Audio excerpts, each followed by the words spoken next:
विश्व के सभी मानवों को वैद्य गुरुदेव मिश्र का नमस्ते। Life style and world peace YouTube channel में आप आते हैं, इसके लिए ढेर सारी साधुवाद, बहुत सारी बधाइयाँ। Life style and world peace YouTube channel में आते ही आप लाइक करें, सब्सक्राइब करें, बेल आइकन बटन को दबाएं, कमेंट में अपना विचार लिखते हैं, मोबाइल नंबर छोड़ें। अगर आप पुण्य के भागी बनना चाहते हैं तो आप सब्सक्राइब के साथ साथ शेयर ज़रूर करें। हमारा संपर्क नंबर है 94 71 26 98 82। तुरीय अवस्था क्या है, आइए जानते हैं। इससे मानव का कितना बड़ा कल्याण हो सकता है। जागृत, स्वप्न, सुषुप्ति, इन तीनों अवस्थाओं में एक चौथी अवस्था तुरीय ऐसे ही पिरोई हुई है जैसे माला के मनकों में धागा। मानो सोए हुए भी मानव के भीतर कोई जगा हुआ है। स्वप्न देखते समय भी मानव के भीतर कोई देखने वाला स्वप्न के बाहर मौजूद है, और जागते समय दिन के काम काज करते समय भी मानव के भीतर कोई साक्षी मौजूद है। ऐसा होगा भी क्योंकि जो मानव का स्वभाव है, इसे मानव खा कितना भी इधर से उधर हो जाए खो नहीं सकेगा। यह स्वभाव कुछ समय के लिए दब सकता है, छिप सकता है, विस्मरण हो सकता है, मगर यह स्वभाव नष्ट नहीं हो सकता। चाहे स्वप्न, चाहे तथाकथित जागरण, इनके पीछे गहरे तुरीय सदा मौजूद रहता है। ऊपर बेशक मानव कितना भी भटक गए, यह सब भटकाव परिधि का और लहरों का है। इसीलिए तुरीय को पाना नहीं है, इसे उपलब्ध नहीं करना है, इसे आविष्कृत करना है। यह तो छिपी पड़ी है जैसे कोई खजाना मिट्टी में दबा हो, सिर्फ मिट्टी ही थोड़ी परत हटानी है। तुरीय रूपी खजाने की झलक मानव को मिलती रहती है, मगर मानव इस झलक पर ध्यान नहीं देता। उदाहरण के तौर पर सुबह उठकर मानव कहता है कि इसे रात बड़ी गहरी नींद आई, बड़ा मज़ा आया, मगर मानव को कभी यह ख्याल नहीं आता कि तुरीय अवस्था कि कौन है वो जो जानता है कि नींद बड़ी सुखद थी। कोई जरूर नींद की गहराई में भी देख रहा था। इस प्रकार रात मानव स्वप्न देखता है और सुबह उसकी झलक, उसकी याद कायम रह जाती है। इसका मतलब देखने वाला कोई अलग था, अन्यथा याद न बनती। इस प्रकार दिन में भी मानव को कभी क्रोध पकड़ता है, घृणा पकड़ती है, तो कभी प्यार पकड़ता है। तब भी मानव जानता है इसे क्रोध, घृणा, प्यार ने पकड़ना शुरू कर दिया है। मानो मानव का ध्यान दृश्य की तरफ तो रहता है, मगर इसे देखने वाले की तरफ ध्यान नहीं जाता। मानव जब इसे देखने वाले की तरफ ध्यान देगा, तब यह तुरीय अवस्था में होगा।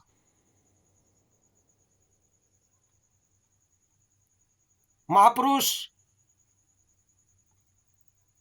का मत है कि भावी जीवन संग्राम में साक्षी भाव याद रखिए, क्योंकि साक्षी भाव जीवन की विजय की अंतिम घटना है, और जगत में सिर्फ साक्षी भाव ही शाश्वत है, बाकी सब परिवर्तनशील है। जैसे चाक पहिया परिधि पर घूमता रहता, सिर्फ बीच में ही कील नहीं घूमती। जहाँ साक्षी भाव है वहाँ कुछ भी नहीं घूमता, वहाँ सभी चीज़ें स्थिर हैं। अब तुरीय अवस्था का अर्थ है कि मानव के भीतर छिपा है। मानव का रूप, एक रूप जो मानव को बहुत शक्ति और बहुत ज्ञानी है। इनकी सुननी चाहिए, इनका अनुसरण किया जाए, मगर इसके लिए जरूरी है कि मानव द्वंद्व के बीच पूर्ण सद्गुरु के द्वारा जागकर साक्षी भाव की जानकारी ले। संदर्भ स्व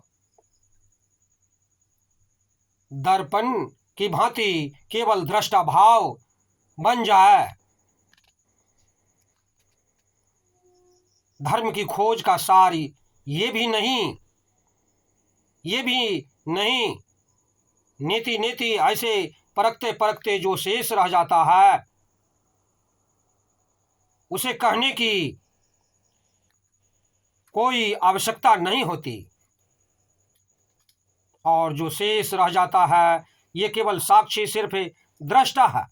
यहाँ न देह बचती है, न बचता है, न बुद्धि बचती है, सिर्फ साक्षी बचता है। मानो न गंगा है न यमुना है, मनुष्य तो सरस्वती है। और ये भी ख्याल रहे कि साक्षी का निषिद्ध नहीं हो सकता। यही एक मात्र तत्व है जिसको इनकार करने का कोई उपाय नहीं। और ऐसे साक्षी की जानकारी जब पूर्ण सद्गुरु द्वारा मिल जाती है तो बस गुरुदेव कृपा ही केवलम मानव जीवन सुंदरम। उसे जो बस जाता है, उग जाता है, धर्म का सूर्य मिट जाता है, अंधेरा मिट जाता है, अंधेरा हो जाता है सवेरा। जब साक्षी मानव का स्वभाव है, स्वरूप है, साक्षी मानव की सहजता है, मानव हर कृत्य का दृष्टा है। दरअसल मानव एक दर्पण की भांति है। उदाहरण के तौर पर एक मानव के सामने अपने बाल संवार रहा है या फिर स्त्री दर्पण के सामने अपने को सजा संवार रही है। अब इनकी प्रतिमा तो जरूर दर्पण में दिखाई देगी, मगर दर्पण न तो इनमें झांकने वाला है और न इनमें झांकने वाली कोई महिला है। दर्पण तो केवल प्रतिपल की क्षमता है, क्योंकि दर्पण के सामने सब दृश्य गुजर जाते हैं, मगर दर्पण का वैसे ही वैसा रहता है। इसी प्रकार आकाश में जो न कभी शुद्ध होता है और न ही अशुद्ध, जब आकाश पर काले बादल घिरते हैं तो आकाश काले बादलों को घिरने से काला नहीं होता, और न ही सफ़ेद बादलों के घिरने से कभी सफ़ेद होता है। मानो बादल आते हैं चले जाते हैं, मगर आकाश वैसे ही वैसे रहता है। ऐसा ही आकाश मानव के भीतर है। साक्षी का चैतन्य का ये अखंड है, वहाँ न तो कोई गुण न कोई दोष है, जिसे हमारे अंदर है, जो परम सत्य कहते जिसे हम कहते हैं। वास्तविकता में मानव भी एक शून्य है, भाव है। इसके सामने सब दृश्य आते हैं, गुजर जाते हैं, संसार बनते हैं, उजड़ जाते हैं, दृष्टि होती और प्रलय आती है जाती है। असल में मानव एक दृष्टा है और इसके लिए कुछ भी कहा नहीं जा सकता, क्योंकि जिसे कुछ कहेंगे, कोई रूप, कोई आकार, कोई नाम देना पड़ेगा, फिर भूल हो जाएगी। चुनांचे तत्वज्ञानियों ने केवल इतना ही कहा कि ऐसा चैतन्य जिसमें न कोई अनुष्ठान है और न कोई विचार है, न कोई धारणा, न कोई सिद्धांत है। जब मानव जीवन के साथ बहने लगता है तो ठीक, जो न हो ठीक। दुख आए तो स्वीकार, सुख आए तो स्वीकार, सुख आए उन्माद नहीं। मानो जब सुख और दुख में कोई सम होने लगता है, समता आने लगती है, तब कोई चुनाव नहीं जाता, अपने हाथ की कोई बात नहीं रह जाती। जो होना है होता है, हम देखते रहते हैं। साक्षी इसे ही कहते हैं। साक्षी को जगाता है, भीतर और बाहर समता ले आता है, क्योंकि समत्व साक्षी की छाया है। ये एक ही घटना की दो परत है। मानो साक्षी सदा तो सब सदा संपूर्ण रूप से इसको जानने की जरूरत है। बस कोरा चित्त, कोरा दर्पण, सब कोरे दर्पण की अनुभूति, साक्षी भाव। जिसने इस कोरेपर्ण को पूर्ण सदगुरु गुरु के सामने अपने जानने की कला सीख ली, उसने सही मायनों में परमात्मा को जान लिया। ऐसा मानव फिर परमात्मा में ही जीता है। यही परम जीवन है। दुख के साथ या मत कहिए कि मैं दुखी हो गया, सुख के साथ या मत कहिए कि मैं सुखी हो गया। दोनों को आने दो। दोनों से अलग अलग, अलग थलग पार, उसे ऊपर अतीत को जानना ही साक्षी है।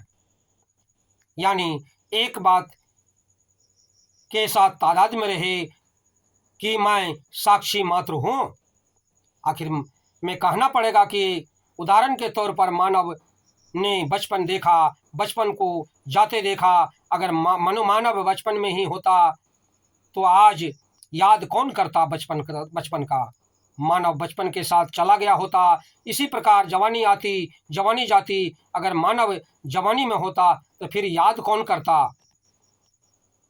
जवानी आती जाती, मानव की याद कौन होता। मानव जवानी के साथ ही चला गया। स्वभावतः मानव बचपन जवानी से भिन्न है। इस प्रकार मानव ने पीड़ा देखी और फिर पीड़ा मानव को देखने वाला इन सब से पार खड़ा है। ये अछूता कोई घटना मानव को नहीं छू सकती। मानव तो जल में कमल है। मानव तो स्वभाव में साक्षी है। इस प्रकार देखते हैं कि साक्षी का स्वरूप कैसा होता है। बंधु हमारे चैनल में आते हैं, इसके लिए ढेर सारी साधुवाद, बहुत सारी बाधाइयाँ। आप अगर पुण्य के भागी बनना चाहते हैं तो आप सब्सक्राइब के साथ साथ शेयर जरूर करें। धन्यवाद, नमस्कार।